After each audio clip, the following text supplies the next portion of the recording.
Hi అండి, welcome back to our channel. నా పేరు స్వాతి. ఇవాళ ఒక మంచి నాన్ వెజ్ రెసిపీని షేర్ చేస్తున్నాను. ఈ చిన్న చేపల్ని పక్కిలని అంటారు. ఇవి బాలింతలకి పాలు బాగా పడాలని ఎక్కువగా చేసి పెడుతూ ఉంటారు.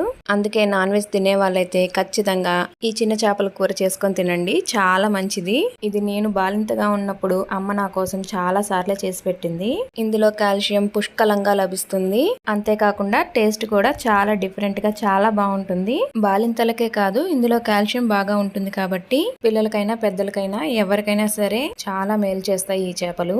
ఇలా ఎన్నో రకాల బెనిఫిట్స్ ఉన్న ఈ చిన్న చేపల కూర ఎలా చేయాలో చూద్దాం. నేను ఇక్కడ 1 కేజీ చేపలైతే తీసుకున్నాను.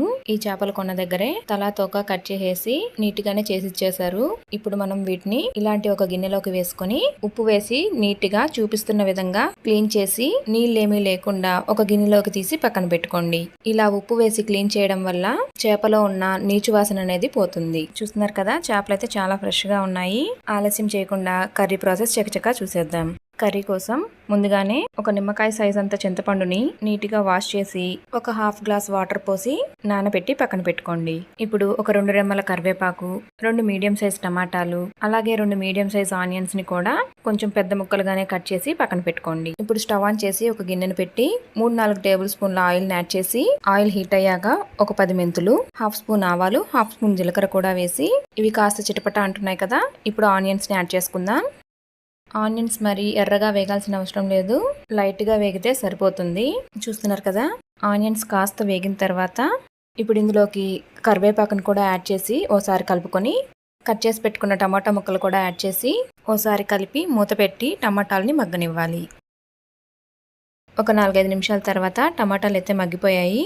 ఇప్పుడు ఇందులోకి 1/2 స్పూన్ పసుపు, 1.5 స్పూన్ ధనియాల పొడి, 3 స్పూన్ల కారపొడి, అలాగే రుచికి సరిపడా ఉప్పుని కూడా యాడ్ చేశాను. ఇవన్నీ యాడ్ చేశాక ఓసారి మొత్తం అంతా కలుపుకొని మీడియం ఫ్లేమ్లో మూత పెట్టి 1 నిమిషం అలా ఉంచిన తర్వాత మూత ఓపెన్ చేసి ఓసారి కలుపుకొని మనం ముందుగా నానబెట్టుకున్న చింతపండు గుజ్జుని ఇందులో యాడ్ చేసుకోవాలి. ఇలా చింతపండు గుజ్జుని యాడ్ చేసిన తర్వాత ఓసారి మొత్తం కలుపుకొని ఉప్పు కారం పులుపు కరెక్ట్గా ఉన్నాయో లేదో ఓసారి చెక్ చేసుకోండి. ఈ చిన్న చేపలకి ఎక్కువ వాటర్ యాడ్ చేసి పులుసు ఎక్కువ ఉండడం కంటే కూడా పులుసు తక్కువ ఉండి ఇగురు కూరలాగా చేసుకుంటే చాలా బాగుంటుంది. మనం యాడ్ చేసిన ఉప్పు కారం మొత్తం కరెక్ట్గా సరిపోయాయి. ఇక మూత పెట్టి కాసేపు మరిగిన తర్వాత మూత ఓపెన్ చేసి చూద్దాం. చూస్తున్నారు కదా, ఇలా బాగా మరుగుతున్నప్పుడు మనం ముందుగా క్లీన్ చేసి పెట్టుకున్న చేపల్ని ఇందులో యాడ్ చేసుకోవాలి.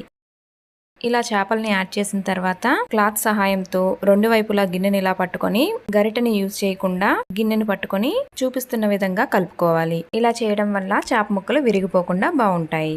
ఇప్పుడు మూత పెట్టి ఫ్లేమ్ ని మీడియంలోకి అడ్జస్ట్ చేసి 5-10 నిమిషాలు చేపలు ఉడికి పైకి నూనె తేలే వరకు మధ్య మధ్యలో అడుగంటకుండా చూపిస్తున్న విధంగా కలుపుకోండి.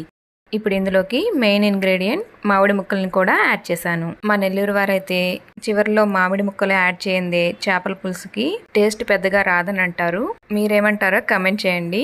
ఇలా మామిడి ముక్కలు వేసి ఓసారి కలిపి మూత పెట్టి 2 నిమిషాలు ఉడికించాక 1/2 స్పూన్ మెంతుల ఆవాల పొడిని యాడ్ చేసి ఓసారి కలిపేసి ఓ రెమ్మ కరివేపాకుని చూపిస్తున్న విధంగా పులుసు మీద వేసి ఓ అరగంట పాటు అలానే మూత పెట్టి వదిలేయండి.